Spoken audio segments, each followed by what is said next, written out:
Hel-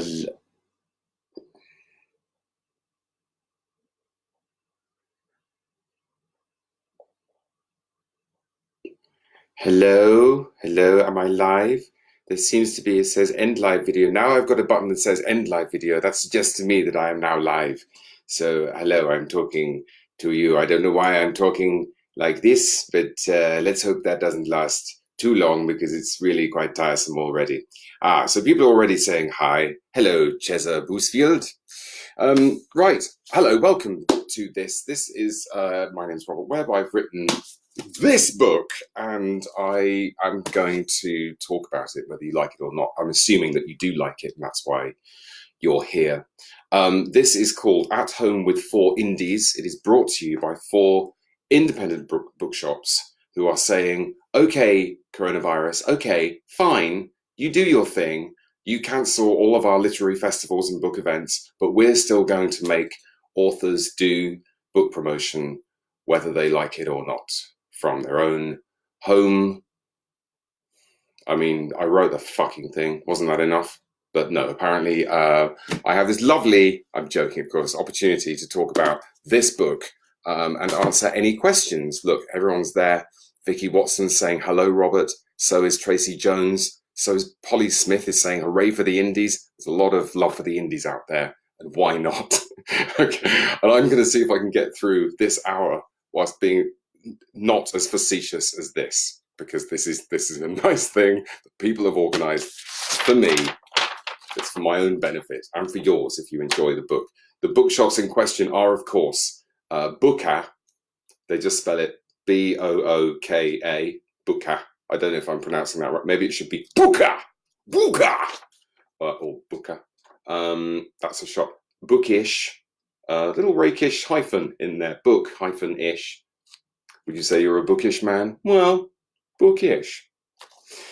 Forum Books, normal name, and Lingham's, or Lingham's.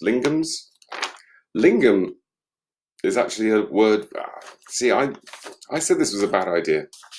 Anyway, because the good people at Canongate won't leave me to do this completely on my own. I mean, they have. I mean, what does this look like?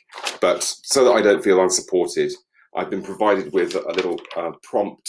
It says prompt questions stroke format, just so that I don't run out of things to say and start crying. It says the first 5 minutes or so will see people accessing the page, and some may be a little late. So best not to go straight into talking about the book. Right, let's just wait for people to show up. But I'm already quite warm. Just spend a few minutes saying a general hello, where you are, what you can see, what you've been doing with yourself during lockdown, little bit personal. Maybe say hello to some of the people joining by name if you'd like. Hello, Tracy Jones. Hello from Wrexham. Hello, Tracy Jones in Wrexham. I imagine that made your fucking week. Well, I'm going to calm down soon, and I will start talking about the book. What time is it? Is everyone here? Do you think everyone's here? I think most people are here now. Does it tell me how many people are actually watching? No. Probably just as well. Come Again is a genre book. It's the first example of a fully realized example of a grief-stricken time-traveling rom-com adventure. What happens? Well, we've got our heroine. It's called Kate. She's about my age, a bit younger. She's about 45, and she's a widow. And she recently lost her husband, Luke. Luke died about 9 months ago. They met when they were very young, when they were kids, when their first week at uni at the University of York. Kate's in terrible trouble. She's not getting better. One day, she wakes up. She is 18 again, but she remembers everything. She's in the college room at the University of York. This is the week that she met Luke for the first time. What do you do? She knows that he's already ill. She knows what he died of. She thinks she's there to warn him, to save him. So she's going to try to get to know him. She's going to try and do everything exactly the same. Hence, comedy. because you can't do that. So she thinks that it's her job to get to know him, and so she's going to try and have a conversation with him where she persuades him that she's his future wife, and that it is he who needs his head examining. That conversation happens sort of halfway through the book, and it doesn't go at all well. And there are also sort of thrills and spills to do with her job. She works for an online reputation management company, which her boss, Charles Hunt, who is a liar and a fool, but has got himself in over his head with Russian gangsters. And so in some ways it's a thoughtful little book about love and grief and memory, and it also has a punch up and a car chase. There was a review actually in the Metro a couple of days ago that said it looks like Webb has written a standard romantic comedy, but then he's put in all his favourite bits from films in as well. I think that's actually pretty accurate. So let's go to some questions. Oh, should we have a reading first? Should we have a reading first? See, it's not really interactive because all I'm looking at is, just a load of people going, "Hi, Ewan Harris has already pre-ordered. Thanks, Ewan." That's the kind of thing I like to see. I mean, it slightly, makes me think that this whole thing is futile as far as you're concerned. But, for everyone else, it's all good. Tracy Dunbar says hi. Hello, Tracy. Hello, Robert, says Lisa McGregor. Daniel Frid says 4 very special bookshops. Well, Daniel, you would know. I feel like it's a bit like kind of Joe Wicks, isn't it? Saying, climb the rope, shout out to, oh my God, they're watching in Fiji. Shout out to Lewis in Fiji. I can't believe they've got the internet in Fiji. Right, so I'm going to give you a little reading. I'm going to go read right from the start so that I don't have to do too much contextualizing. This is actually a tremendously sad start to the book. The book, by the way, I should really share some of the joy of the actual... Here is the actual book. And my editor, Francis Bickmore, off of Canongate, he's particularly excited about the boards. They didn't ask me specifically to show them the boards, but these are apparently in the publishing world, particularly good boards.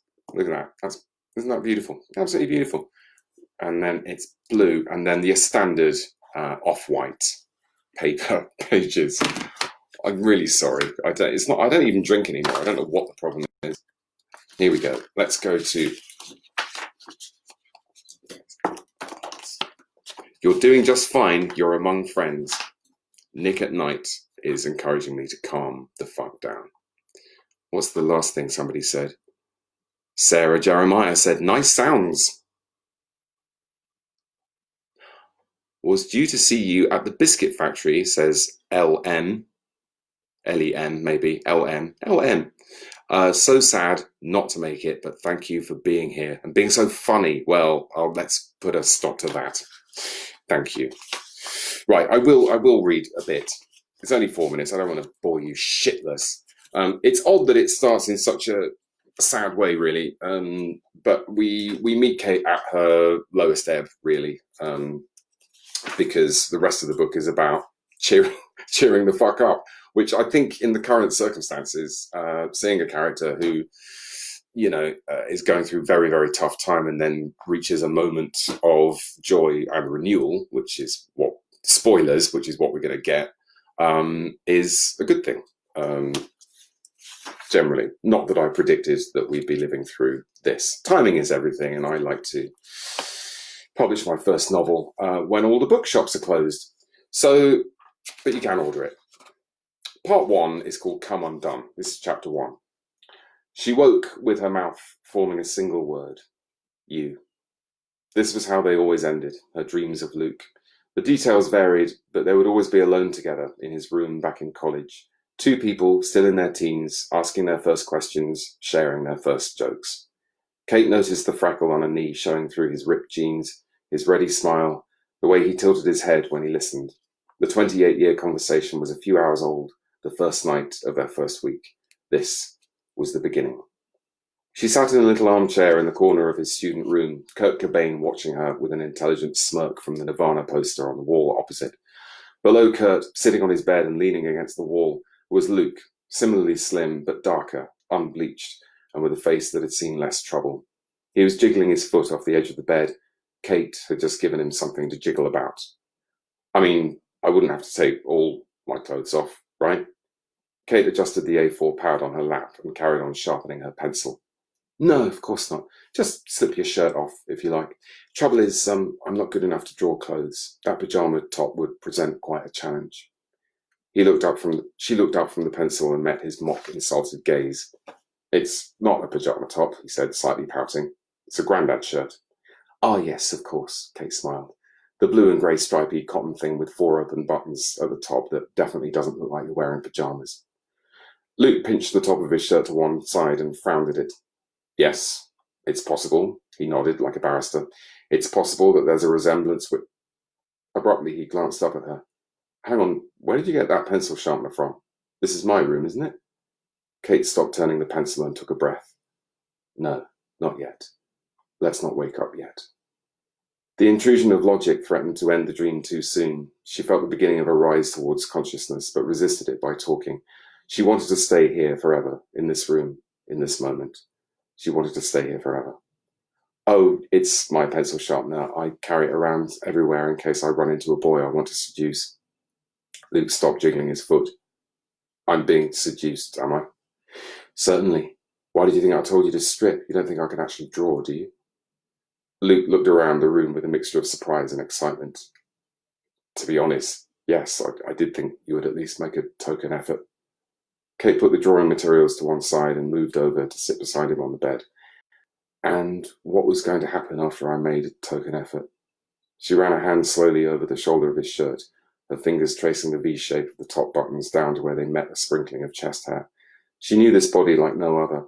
19-year-old Luke, Luke in his 20s, Luke in his 30s, and then, halfway through his 40s. He gave her a quizzical smile that always signaled the end of the dream. He said, What's the matter? She searched his face helplessly. You died. He took her hand gently and said, I know, my love, I know, but you have to wake up. Can't, don't want to. Can't, you can, sweetheart. Rise. Go to the doctor. You're still young. The tumour's tiny now. They can take it out. You can... Kate, my love, he said. It's too late. Luke looked down at their hands. She followed his gaze down to their wedding rings and then back up into the eyes of her middle-aged husband. He said, You're going to be all right, Kate. Come on, you know things. You're the girl from the future. She gently took her hand away and whispered, I'm not going to be anything like all right. Get some help. No, she said with certainty. No one can help me. And I've had enough of the future. So, sorry, can't help it. So that's a very sad beginning. And then Kate wakes up, and then we're with Kate for the rest of that morning, the rest of that day, as she goes through her life, not coping. But she's a ferociously clever and sarcastic and bad-tempered character, and I hope that she's a lot of fun to be with, even when she's in the middle of despair, basically. And then she wakes up in 1992, and she meets her friends that she met there, her lifelong friends. They, of course, don't know who she is. Luke doesn't know who she is. And he is not the middle-aged man that she lost. He's the 19-year-old annoying English student that she first met, who pretends to be French and pretends he's read books that she knows perfectly well he hasn't. And it continues from there. And it's a double love story. There's someone else. But I'm getting into the realms of spoilers now, so I'm going to shut up and have a look at what you've been saying, in case there are some questions for me to answer. I've got a lump in my throat. Thank you, Sue Porter. Tracy Lloyd says, talking of time travel, I had to rewind a few mins, so can you say hello to me 5 minutes ago? Hello. Good. Well, I've also got some questions from the bookshops that they've been collecting questions from your good selves over the last few days. So I've got some questions that were prepared earlier, that were asked earlier. Although I feel I should not ignore what's going on here. But anyway, let's do some really big obvious questions first, and so we know where we are.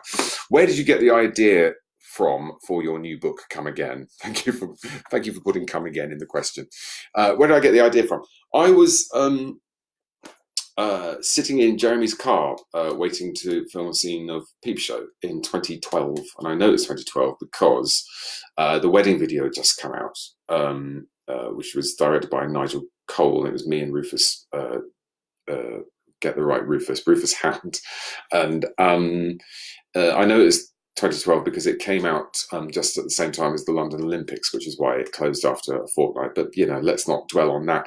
And Nigel Cole, who's a very nice man and directed that film, was on Twitter and saying, "Has anyone got any ideas for a movie?" And I just remember I was waiting for the crew to relight the car and to change the POV. And Kate sort of came to me there. I just thought a widow goes back in time and meets her husband when he's a young man, and things are not what she expects. I think things are never really what you'd expect. I'm sure I'm not alone in having that daydream about going back and changing things, or going back and knowing stuff that you know now. But I think you think about it for another 5 seconds, you realise that would actually be quite lonely. I mean, you would know loads of stuff that other people didn't know. Again, in Kate's situation, all of her friends are there, but they don't know who she is. It's quite isolating to know everyone else's future and indeed the future events. I've given Kate, Kate seems to, the way she evolved as a character, she has a very, very good memory. She's not sort of the girl next door. She's an unusual person.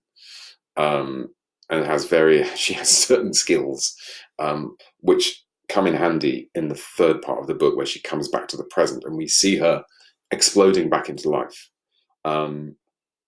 Really, the story charts the arc of grief, really, in that when you lose someone, particularly when you lose someone who you lived with, their absence is a kind of presence, and you are stuck in the past, and everywhere you turn, you're reminded of them. And that's where it's not meaningful. You can't learn anything from it. It just hurts. That's grief. And that is followed by mourning, which is the process where you start to integrate the lost past with the new present. And you start to understand that the present might have something to say for itself. And this happens in the story, quite literally. She needs to go and live in the past in order to re-engage with the present. So the whole book's about grief, really, but don't tell anyone because it might put them off. It's full of jokes and larger-than-life characters and spills and fills. There's no character called Phil this time, but maybe next time. Spills and fills. Phil and his girlfriend Spills. A writing question, please. How did you get the idea out of your head and into book form? Did you write? This is from Nan Pickering. Did you write an outline first, or go into it chapter by chapter? What an excellent question, Nan. Or Nan. I think probably Nan.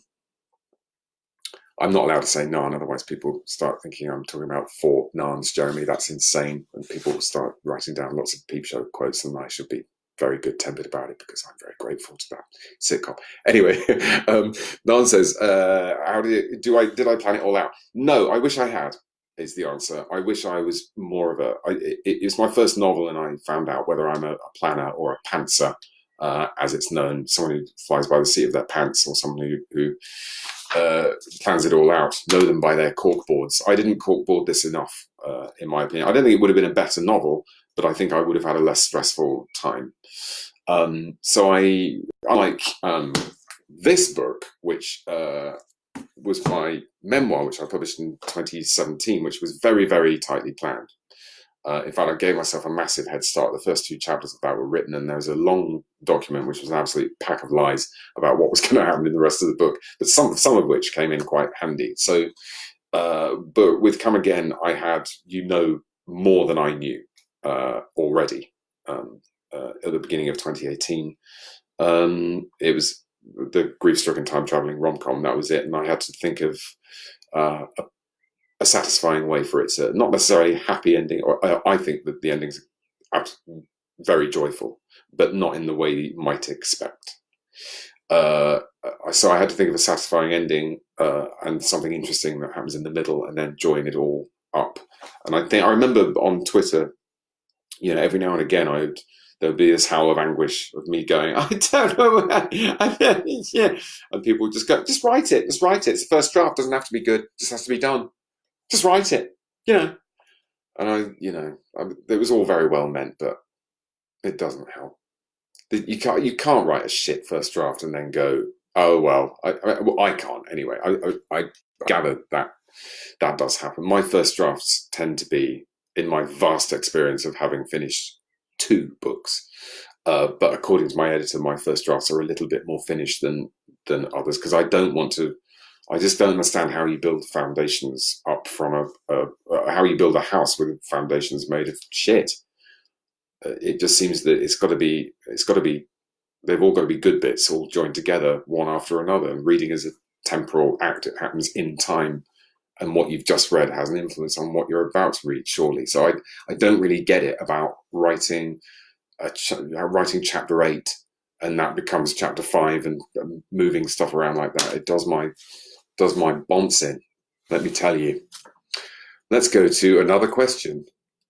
This is weird, isn't it? I'm like a mixture between an author and a TV presenter, if you can imagine anything so confusing and repulsive. Don't forget the hyphen, says Kate. Thanks, Kate. I challenge you to pronounce my name. Oh, fuck off. Okay, this is O with an umlaut, ZGE. Utzke, or Odsk, Utstkula. It's Kula. Utstkula. I had a go, Utske. Don't say I didn't have a go. You sold it to me, says Tracy Jones. Oh, Tracy again. I've just ordered a copy from Booka. Excellent. Thanks, Tracy. I'm going to go to a paper question now. So much to do. Who is your favorite character and why? I don't know. I don't really have a favorite character. I got to know. It sounds so poncy when authors say this. I got to know the character very well. I did get to know the character very well. You do live with these people for a while. In my case, off and on 2 years, with more off than on. Yes, Kate is. I kind of fell slightly in love with Kate in a sort of platonic way, in a sort of fatherly way. Really, I felt very weirdly protective towards her. Again, that sounds perverted. Who's my favourite character? I think Kate. But there are loads of really fun characters, and some of them are based on not based on people I know, but there are aspects of people I know in some of the characters, and then sometimes they just go off on a tangent. They start behaving in a completely surprising way, like you hear other writers talking about that, and lo and behold, it does happen. After your last Mammoth tour, will you miss tour life this time round? I do miss, believe it or not. Oh, I keep glitching in a really weird. Is that just my computer, or do I keep going like that in a really kind of upsetting way that makes me wonder if I'm real? Will I miss the tour? Yes, I will. It was sort of in March that late February probably, that we realised that my crisscrossing the country and cuddling up for 1,000+ selfies perhaps wasn't what the chief medical officer had in mind. So obviously the tour, I would have been 14 cities, and I was looking forward to that because I do like meeting people, and it happened again. This is weird. I feel quite peculiar. If you can't see what I can see, then I'm freaking you out. But look, things are happening on this screen that are freaking me out. So let's all just relax. So yes, I'm sorry that I can't see everyone in person and dedicate books and sign them properly. There are many, many, many signed copies of, did I mention, this book, which is out tomorrow. And I signed 3,500 copies. 3.5. They were stacked there, and actually there weren't. We didn't do it like that. There were boxfuls of inserts that I signed the insert, and that gets stuck in the book because they didn't quite reasonably want to send me 3,500 copies of Come Again, but I did get 3,500 pieces of paper, which by the magic of glue will be very professionally and seamlessly inserted into those books. So if you want a signed copy, they are available from all good independent bookstores, because it's independent night. So I'm not going to be mentioning any other retailers. They can fuck off. Have you... this is from Jane Chance. How difficult or easy are you finding social distancing? Well, Jane, thank you for your rather more personal approach, which is also valid. I'm finding it surprisingly not too bad, actually, because you might have found out that because I mentioned it in an interview I did a couple of weeks ago. I had a heart operation not long ago, which was quite a big deal operation. It's open heart surgery, which is one of the weightier operations that you can have, and it takes 4 months to basically recover in any serious way. So I'm quite used to being at home, but then I've worked from home for a long time as well. I noticed a couple of That Mission Web sketches doing the rounds, after the event sketches, where everyone is told to remain indoors. But more joyfully, I think the working from home sketches, where obviously one person who works from home tells the other one about how to keep the wanking down, otherwise you don't get anything done. So I'm pretty much used to all of those pitfalls. Obviously, this is, schools are closed, the kids are at home the whole time. Absolutely no chance to have a wank at all. I mean, that's the human cost, really, isn't it? So, what was the question? Oh, how am I finding lockdown? So lockdown is very similar, really, except there's more homeschooling, most of which is kind of IT support, really, which, as you can tell, I can't do either. So I wasn't going out much because I was recovering from an operation. So it feels pretty normal, really. Lee Bennett says, I read How Not to Be a Boy last year, and it really resonated with me. Did writing it... Sorry, don't read out the sincere questions in a sarcastic voice. Did writing it help you move forward with your life, or did you find acceptance elsewhere? Good luck with your new book and ongoing recovery. Did writing it help me? Yes, writing How Not to Be a Boy did help me. I'm always slightly shy of admitting that, because I think readers get jealous because they think that I'm writing it for them, and I am writing it for them. But there was a sort of collateral benefit that it was quite cathartic to go back and revisit the slightly less joyful moments of my childhood and teenage years, my parents' divorce, and how I was pretty scared of my dad, and my mum dying when I was 17, and all that stuff. There was a certain satisfaction, I suppose is the right word, in being able to frame it in my own words. Yes, it's a creative act, really, a memoir. I mean, your memories, they sort of live in your imagination. That's why, weirdly, writing a novel is at the nitty-gritty level of sentences and paragraphs. It's exactly the same job, even though obviously with a novel you're making everything up, and you don't have to be tactful about the characters because they're not real people. When it gets down to the business of putting one word in front of another, it's the same thing. It's getting what is in my head, a version of that, into the reader's head via the sort of enigma machine that we call the English language. And because what's in my head, whether it's a memory or something I've invented, they both live in my imagination. Memories live in your imagination. Where else are they going to live? And they are your creations. So it's the same job, really, on a micro level, but on a corkboard level, writing a novel is I found it much, much harder, because there are different expectations. And I mean, for example, in a life, nobody expects a life to have a perfect 5-act structure. No one's life is like that. So I imposed some structure on how not to be a boy. I gave it this kind of how not to do this as a boy, how not to be like this as a man. But really, it doesn't. I mean, there were conversations about adapting it uh, for for the screen, uh, and I kept saying to the production company, "Who's going to write this?" Because I had no interest in adapting it myself. Who's going to do this? And have they noticed that it hasn't got an ending? um, the story kind of just stops because it cuts off. My life isn't finished yet, and it doesn't have a round didn't come to a round conclusion. So you have to kind of impose that with a novel. There is much more concern about, or I felt much more concern about giving it a proper structure with the proper suspense and symmetry, and there are issues of style and tone and how it's balanced and all of that. I cared much more about than I needed to with the memoir. So it was harder. So I've just answered the question. What's the difference between writing a memoir and a novel? Even though nobody's asked that question, but someone was about to, so I've got in there.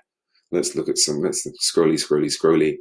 Woohoo, the independence. Yes, woohoo, the independence. Oh, everyone loves the independence. And why not? Shout out to Lewis in Fiji. Shout out to West End Lane Books, which is my local bookshop here in West Hampstead, which is not Hampstead and is not Kilburn. So don't go saying that West Hampstead is either Hampstead or Kilburn. It is its own thing. We West Hampsteadians get quite irate about this kind of thing. Anyway, West End Lane Books, brilliant bookshop. I love them. They will post this book to you anywhere in the world. I mean, all decent independent bookshops will do. And they're all open in their own funny way. Maybe the doors are shut, but they are working. So do drop them a line if you want to buy a book and have it delivered to your home. Specifically, I was going to ask that, said Claire Thurlow Carter. Who knows what she was going to ask? Whatever I've just said. P.S. says Owen Smith, one of my closest friendships stemmed from a shared love of Peep Show. I still laugh until I cry when I watch it, and we quote it to each other daily. Thank you for the laughter, mate. Heart. Thank you, Owen. That's very kind of you. Where did you come up with Dartmouth University? I spent a year there when in training with the Royal Navy, says Alistair Andrews. Thank you for your service, Alistair. That is a question for Sam Bain and Jesse Armstrong, who write Peep Show. I don't write Peep Show, which is why I get to be very conceited about how good it is. Dartmouth University, I think they were just looking for a place that there is no Dartmouth University. I think they wanted to invent one so that they didn't get sued by anyone. This is at the University of York, by the way, because I didn't want to do Cambridge again. Cambridge was in the last book, and we've seen Cambridge has been done to death by everyone anyway, and it just winds people up. Let's face it. If I hadn't gone there, I'd hate people who did. But I have friends who went to York, and they all seem like really nice people. I just like everybody who's ever been to York. They always seem they're always funny and sort of wholesome and grounded and kind of, they're just nice. And I have fond memories of York for when I toured there. I think that mission, I think the live show that I did with David went there, and certainly Jeeves and Worcester went there when I played Bertie Worcester in that. And I just like the place. So that's why I set it in University of York. Looking forward to receiving signed copies at Bookish, says Emma Caulfield Walters. Hello, Emma. Let me go to another question. Should we do another reading? Should we? Another quick reading? One that's less griefy.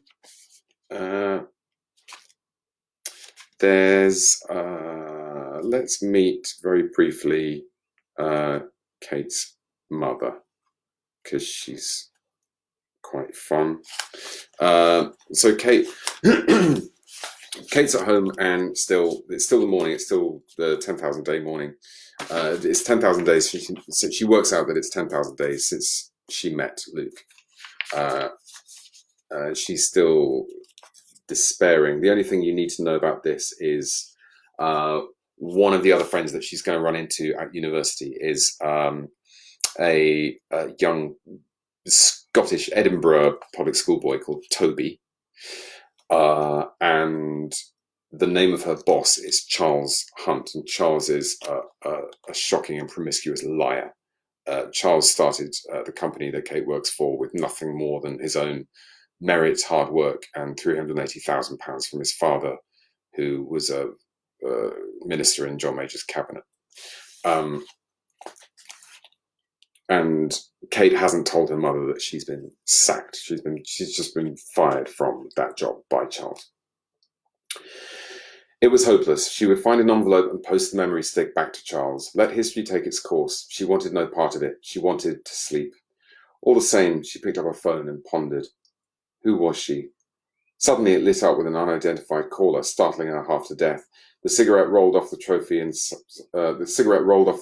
landed silently in a pair of tights, where it began to smoulder. Kate sighed impatiently, putting out the small fire with one hand and answering the call with the other. Hello, Mother. Kate, darling, it's my kidneys. What is your kidneys? They're next. The woman doctor in the headscarf confirmed it yesterday. Right. Kate was incapable of ignoring a call from an unknown number, and her mother knew it. Some neighbour who Kate would dearly love to throttle had taught Madeline the knack of swapping cheap SIM cards into her phone. She must have bought a job lot from W.H. Smith and was steadily working her way through them. Madeline continued. She says it's nothing serious, but we've all heard that before. That's what they say to Roy Castle. Lovely man. I met him, of course. Absolute gentleman, and surprisingly well furnished in the trouser region, but I didn't stare. What with the endless liver trouble, I just knew it would be my kidneys next. They've never given me a moment's peace since that wretched paella in Clermont-Ferrand. Kate settled in for the latest version of the familiar monologue. She called it the organ recital. Because, as we know, my pancreas has been missing in action since Princess Diana. The doctors are all quite useless, of course, and they tell me to cut down on the brandy like I'm some sort of street derelict from L'Assommoir. Anyway, you must be wondering why I called. Kate tensed slightly. This was a highly unusual question. Madeline never needed an excuse to call, and there was an ominous mischief in her tone. Not really, but do go on. Somebody got a visitor yesterday afternoon, Madeline warbled with a girlishness that had Kate reaching for another cigarette. Oh, yes? Oh, yes. A handsome visitor bearing flowers. Monty Don. Someone from your past. Heathcliff. She-Ra. Undeterred, Madeline put on an excruciating Scottish accent. A bonny young man from the Firth of Forth. Okay, you win this one. Kate was genuinely astonished. Toby? The very same. Wonderful Toby. Carnations, all white, hand-tied. I can't bear a mixed bouquet, as you know. Someone like Toby understands these things instinctively. Well, that's nice, said Kate slowly. She was having to think rather harder than she wanted to, and tried not to be distracted by her mother's snobbery. If her dad, Bill, used to like Toby for his prospects and common sense, her mother liked him for his correct use of the subjunctive and the fact that his father was a vice-admiral in the Royal Navy. It had always been hard to blame Toby for this kind of thing. He didn't apologise for his background, but neither did he confuse it with merit. There were plenty who did. Charles Hunt was one of them. But what the hell was he playing at? She had last seen Toby Harker at Luke's funeral, but since then he performed one of his customary disappearing acts. Strictly high feasts and festivals are Toby, funerals and a few birthdays, and weddings, of course. And we flash back to Kate's wedding day. So that's that bit. I'm keeping an eye on the clock. We have a few minutes to go. Hello, enjoying your navy wall and snazzy radiator, and of course your reading. Thank you, Hannah Hill. You really are an amazing writer. Thank you. Oh, that's Utska. She or he didn't tell me whether I got that right. I've got to try and find. Anyway, Utska also says, would you like to travel in time and go into the past? Not really, because I've had children, and once I think they ruin this game because if you start mucking around and changing things in your past, then you're not going to meet your partner when you met them, and then you won't conceive the children when you conceive them, and so there'll be different children. Before you know it, you've bumped off your kids. So, but even if I were being less prissy and put that to one side, not really. I think if you're basically, without wishing to sound smug, if you're basically all right in your life and you feel fairly lucky and you're grateful and content and things could have gone a lot worse, then you don't really want to change that much. You want every step to lead up to how it is, don't you? That's sort of part of where the book's coming from. Kate does want to change things, but she finds that it's even harder to do things the same. Kate Brand says, ha. I don't know what she's saying ha to. Probably me, I suppose. He said modestly. Let's go to the bits of paper and see if there's another question. Sex scenes, says Helen, are notoriously tricky to get right. Did they come easy to you? There isn't a full-blown knobbing scene in Come Again. There are sexy moments, and the trouble is, I don't know what you think about this, but I think if I were a complete unknown quantity and I hadn't been on the telly, because I come to this world at quite a weird angle, having worked as an actor for a while and turned up on chat show, turned up as myself every now and again. I think there's only so much that the reader will actually accept from me, because I have this showbiz kind of thing going on, or at least I still do at the moment. And if I try to start writing a serious and earnest sex scene, I just don't think you're going to, from Jez, I don't think that's going to fly. So I think I was slightly limited like that. I think if I wrote a sex scene, I would want to make it funny anyway. But it doesn't really. Kate does. Kate does come again, but it's not a. I'm not going to go into it. I don't know why I picked that. I'm just asking the first. It is a saucy title and not for no reason. From comedy to writing and acting, which of these has given you the most personal satisfaction? Asks Becky. I like it all, really. I used to say that I like having written things, whereas I enjoy acting in the moment that I'm acting. I think that's still basically true, but it's also true the other way around as well, that there are moments when the joy of putting a sentence together and getting it to go click, and to join up with the other sentences, and to push that from the beginning right through to the full stop, and to get to that full stop in the best possible way, something usually in the shortest possible way, and the clearest possible way, or the funniest possible way, or the most moving possible way, or whatever it is you're trying to achieve. There's a great pleasure in that. I don't enjoy planning the plot. I think we've established that, which is why I didn't. And that's why I kept getting myself into trouble, and had to. Writer's block, by the way, is a process where you've stopped enjoying what you're doing, so you need to delete the last 600 words and go back to the last bit that you did enjoy. That's my solution. So yeah, I like acting and writing. I'm going to write some more novels. It doesn't mean I'm going to stop acting. By the way, we got quite close to finishing the second series of Back. David and I, Back is a Channel 4 series that David Mitchell and I do. But we had to stop for my heart operation. Sorry, everyone. I'm very sorry, but I nearly died. So we had to stop for that. And then we got another few scenes done, and then we had to stop for the lockdown. So there will be a second series of Back at some point when this is all over, whenever that is. But there isn't much to do. We're only about 3 days away from wrap, which is what makes it a bit tantalising. And they should really just fill in those scenes with claymation. They should just get me and David as sort of plasticine figures, and do stop motion kind of effects, and we'll do the voice. Well, I might do the voice, I might not, I might be busy.